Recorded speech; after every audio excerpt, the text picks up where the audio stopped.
Welcome back to Animal Crossing New Horizons. I'm dear darling. Shall we see what's going on our lovely island of Fawnhallow today in a rather late night episode because I was busy for most of today, hanging out with friends, having a good time. I was actually going to record the Animal Crossing episode earlier in the morning, but then it turned out there were some last minute changes where, well, maybe not last minute, but the plans changed and we ended up meeting a bit earlier, and I was like, oh, okay, well, I don't have enough time for Animal Crossing episode, because originally it was going to be the afternoon, and then it turned to like lunchtime and then afternoon, which you might be like, oh, you sound angry about that or something. No, of course not angry about that. It's just sort of like that's why I'm recording this late, if anything. Anyway, good evening everyone. Right now in Fawnhallow it's 10:54 p.m. on Sunday, September, I don't know why I clicked through so quickly, 22nd, 2024. But yeah, what are we going to talk about? You know what I can talk about today? It's because we did two things today. One of which I guess I'll talk about tomorrow, and one I'll talk about today.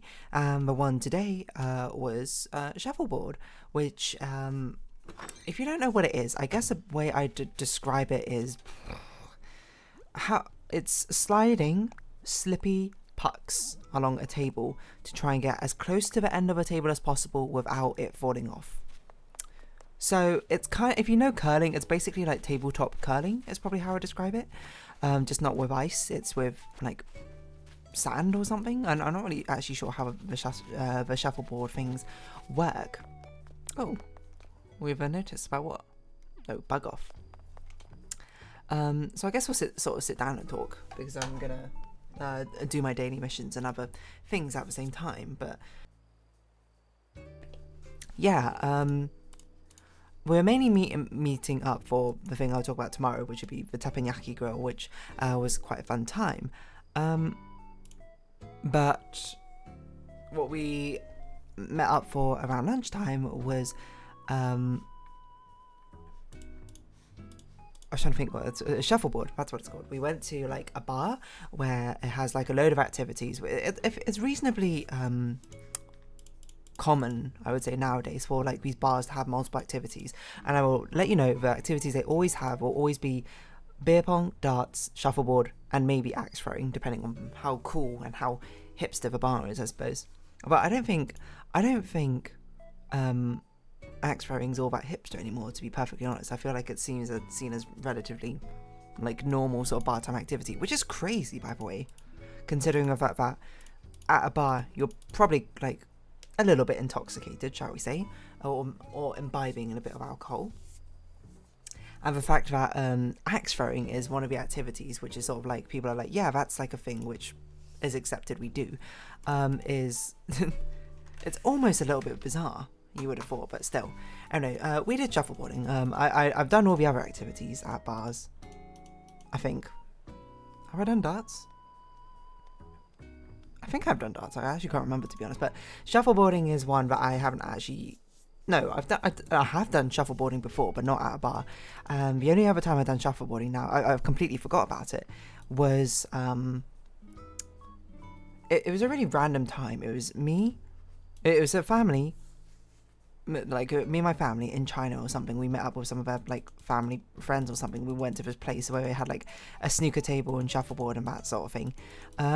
And like I did a tiny bit of shuffleboarding there. I can't even remember like who with or against, to be honest.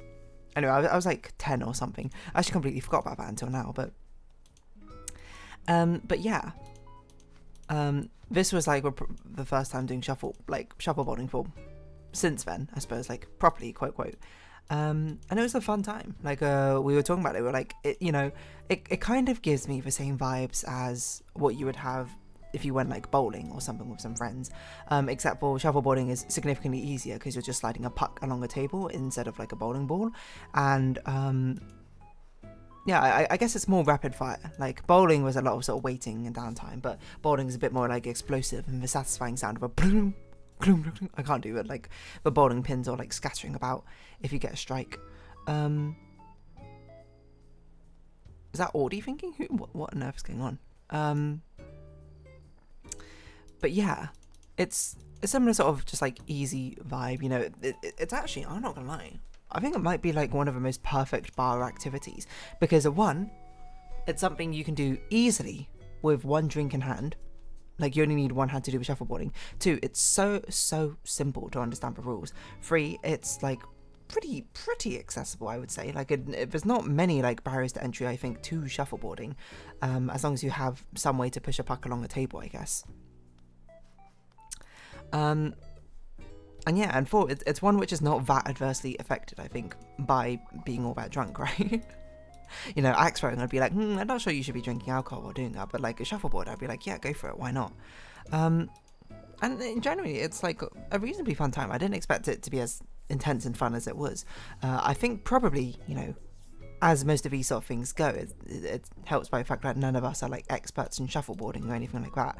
As soon as, you know, you try and do an activity with like a friend group or something, and one person's actually like pretty good at it, it's like becomes a bit less fun, you know. Not all the time, it certainly depends, but like the fun of it, I suppose, is the randomness of it. Like, not necessarily just like the chance of winning being possible, but it's more like the fact that it feels like a reasonable match, I guess. I don't know how to put it, because that makes it again sound like, oh, it's about whether you can win or not. It's not necessarily about whether you can win or not, but it's about whether the match feels reasonable, I suppose. Right?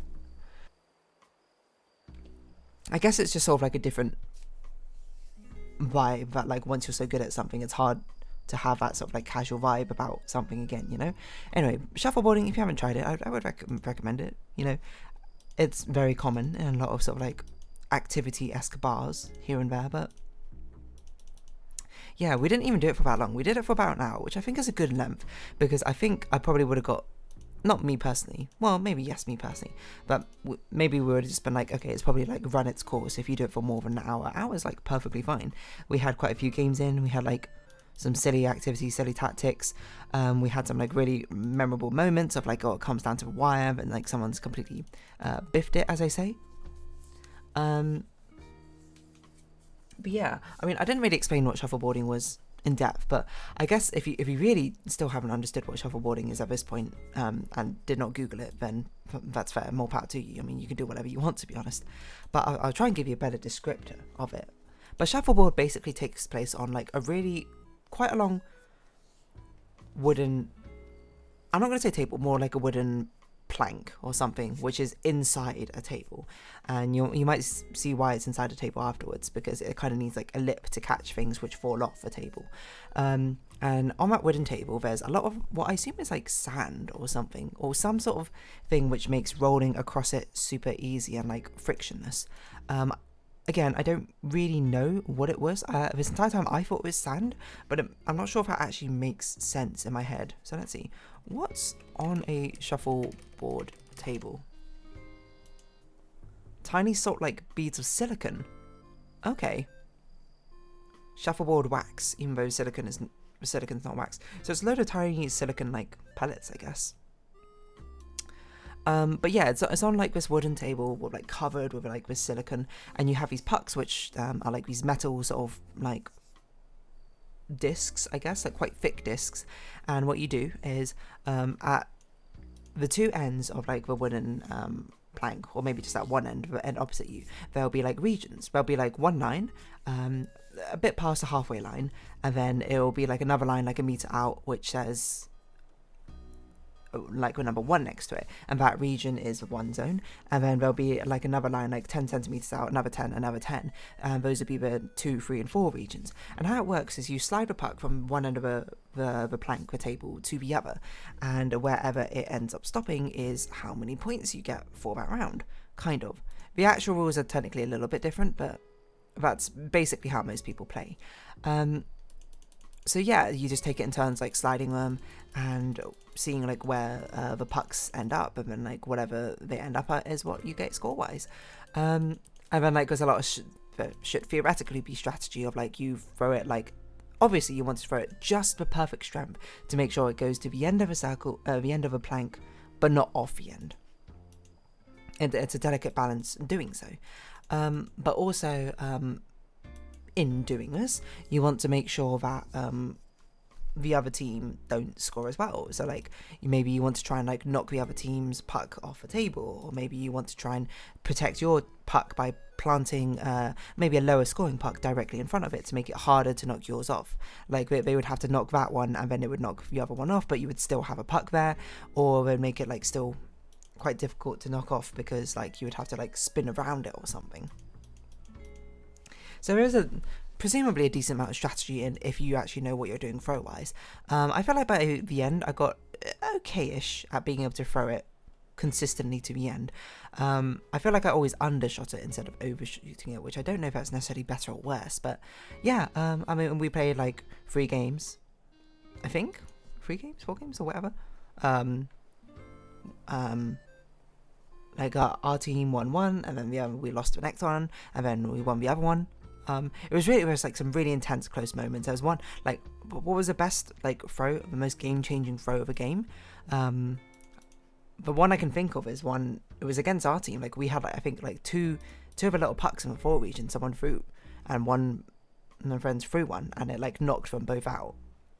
It was like an absolutely incredible game-saving throw. And I think we did go on to lose that game, maybe. I can't remember exactly, but maybe we did, maybe we didn't.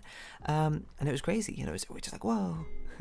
But there's also a lot of time where you sort of like troll your teammates. I will say, you know, not to call out my friend here, I feel like me and my friend who we were on a team with didn't troll each other that much. Like a couple of times we hit the pucks off, but often it would just sort of displace it, so it was like a net zero gain.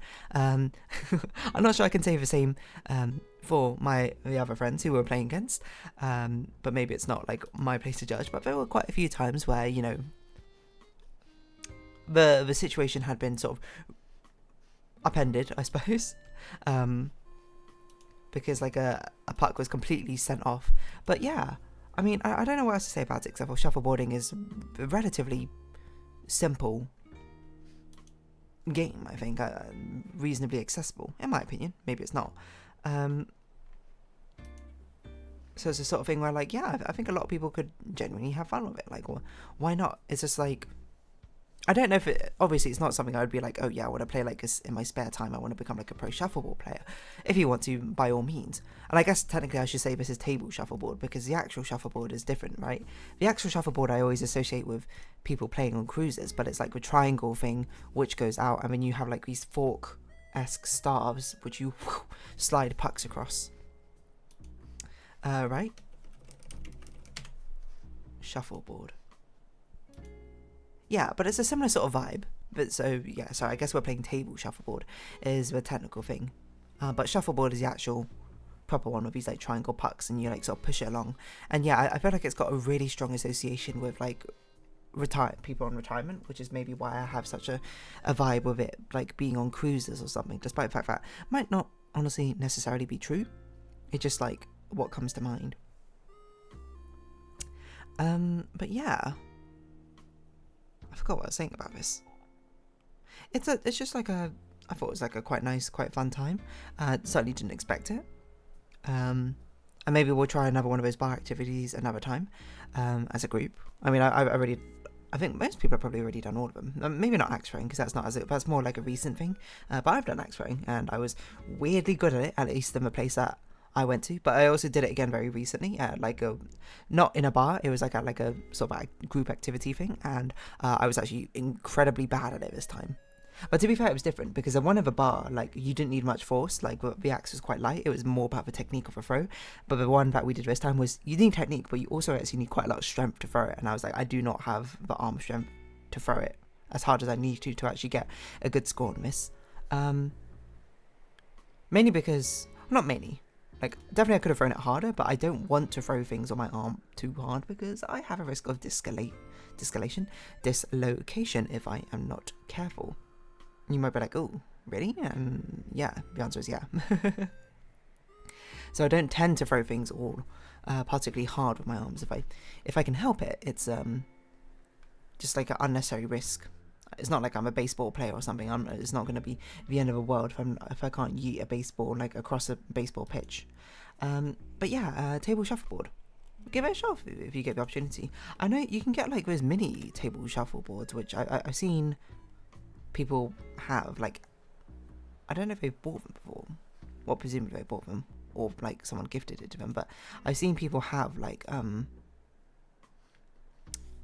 smaller bite size, wrong word, but much smaller table shuffleboard things without the sort of powder thing on top.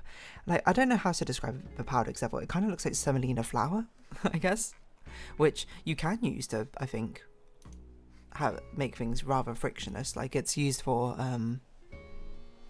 dislodging pizza from like pizza shovels, spades. I generally don't know what they're called. So this was just like, I don't know, it's a bit weird. And I also, on the sign, which I'm not sure how necessarily true it is, but it said on the sign that, there was a sign on the, I just dropped my combo. There was a sign on the table shuffleboard thing, and it was just like, for the powder on it, or whatever it was called, may contain traces of nuts or something. And we were just like, what? Obviously you're not meant to eat it, and doubly so you're definitely not meant to eat it if it's silicone based. That's pretty toxic, I'm pretty sure. Well, it might not be that toxic, I don't know. Either way, don't eat silicone. Like, why? No, it's probably toxic the more I think about it. I don't know why it wouldn't be toxic.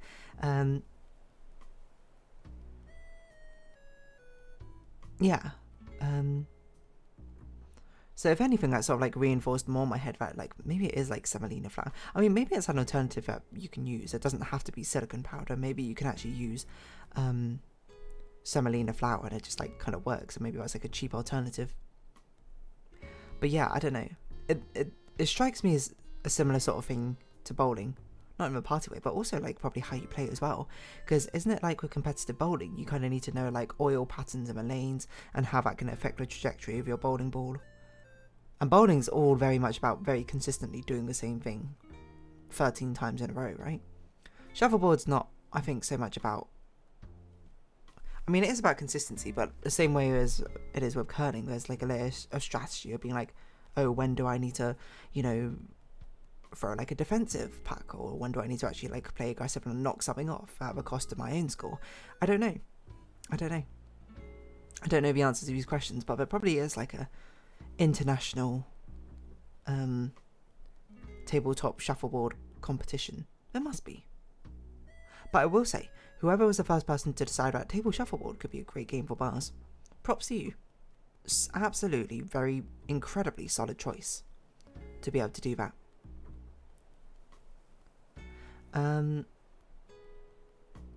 Because it really honestly works pretty well. But yeah, what else was I going to say about this? I don't know. Is there much else to say about table shuffleboard? Not that I really know of. I don't really have the expertise and the knowledge to be like, oh yeah, this is a lot of strategy which you can use here. You can do X, Y, Z, A, B, C.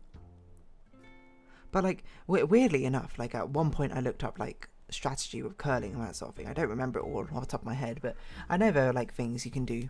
Different types of stones you can throw in different ways. You can throw it to, depending on the situation you want. And actually, technically, actual shuffleboard rules, I think, follows the curling rules closer. Like curling, I think, isn't it based off like the actual closest one to the center gets the point. Shuffleboard is like the furthest one along the table, which is not falling off, actually gets the point. And that's the only score which is counted for that round. But how most people play and how we played is just like whatever scores things land up in is what you get. I don't know what necessarily the benefits or deficits are either way of doing that, but hey ho. Anyway, on that note, I'm going to wrap this episode up here. I need to record some Stray anyway, so if you have been watching, thank you very much. It's been Animal Crossing New Horizons. I've been Dear Darling. Likes, comments, subscription, shares, greatly appreciated. Socials, Discord down below. Hope we see each other again, but for now, it's our farewell. So until next time, bye-bye for now.